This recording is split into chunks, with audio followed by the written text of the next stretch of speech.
প্রতিটা বাবা-মায়ের একটা কমন চাহিদা থাকে তার বাচ্চাকে সে হাসিখুশি রাখবে। তার বাচ্চাকে সে অন্য বাচ্চাদের থেকে টপ রাখবে, অন্য বাচ্চাদের থেকে বুদ্ধিমত্তার দিক দিয়ে এগিয়ে রাখবে। বাট এটা কিন্তু সবসময় হয়ে ওঠে না।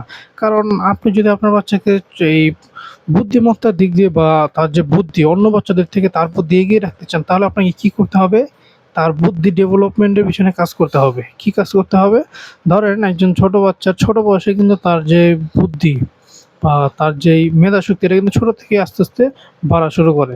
সো তখন থেকে যদি আপনি তাকে সেটার পেছনে কাজ করতে পারেন, সেটার পেছনে আপনি ধরেন বাচ্চাদের সবচাইতে প্রিয় জিনিস কি? খেলাধুলা। আমরা সবাই জানি তারা খেলাধুলা পছন্দ করে। সো আপনি বাচ্চাকে খেলতে বেশি দেন, খেলাধুলা বেশি করতে দেন। ধরেন আপনি গেমিং খেলনা কিনে দেন, যেগুলোতে খেললে বাচ্চাদের বুদ্ধি কিন্তু অটোমেটিক বাড়া শুরু করে। তাদের ভিতরে ক্রিয়েটিভ জিনিস আসা শুরু করে। অনেক ধরনের খেলনা দেখবেন যেগুলোতে খেললে বাচ্চাদের ক্রিয়েটিভিটি বাড়ে। সেগুলো দিয়ে বাচ্চারা অনেক কিছু তৈরি করতে পারে। এরকম কিন্তু অনেক খেলনা আছে। সো এরকম জিনিস যদি আপনার বাচ্চাকে দেন, তার কিন্তু বুদ্ধিমত্তা অন্য বাচ্চাদের থেকে গ্রো করবে।